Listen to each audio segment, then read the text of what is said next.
Diction is just a fancy way of saying word choice. That is, when someone tells you you have good diction, they're saying that you have a good vocabulary and you use it well. Having good diction is an essential part of writing well, no matter what kind of writing you're doing. Diction is the key to developing your style, tone, and point of view. Don't use uninteresting words. Whenever you can, try to replace boring words with more interesting and descriptive ones. Take this sentence. James Blonde's good plan helped him win against the bad guy. Now, that gets the information across, but it doesn't pop.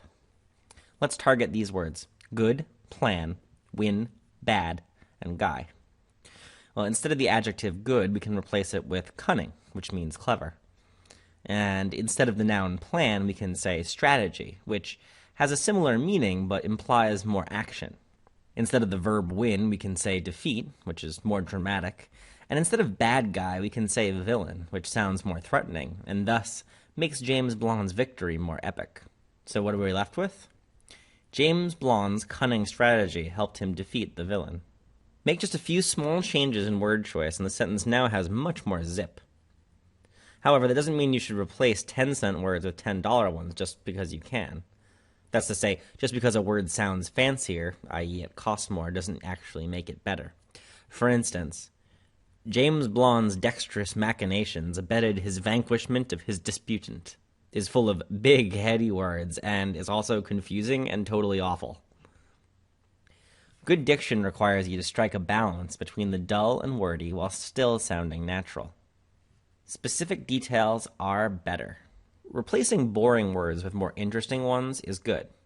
Replacing vague words, which are usually boring, by the way, with more specific ones is even better. It was a nice day. There were lots of things to do and people to see. Those are two boring, vague sentences. It was a nice day, according to the author, but nice how? What things were there to do? What people are you seeing? Remove the vague words and replace with descriptive details, and you'll have a superior sentence. It was a beautiful, partly sunny day.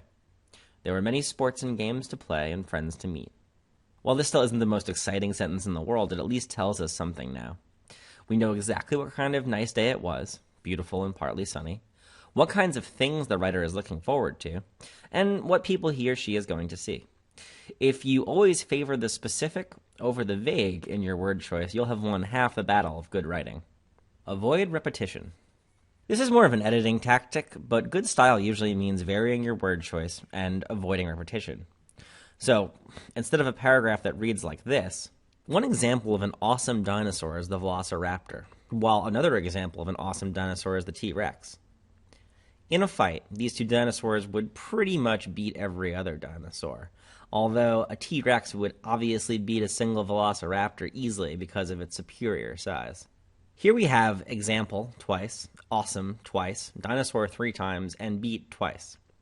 Eliminate unnecessary repetition by removing words if they don't add anything, and replacing others with synonyms to make them more interesting for the reader. Here's what we did.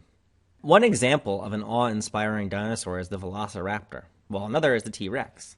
In a fight, these two beasts would pretty much beat every other prehistoric lizard, although a T-Rex would obviously defeat a single velociraptor easily because of its superior size.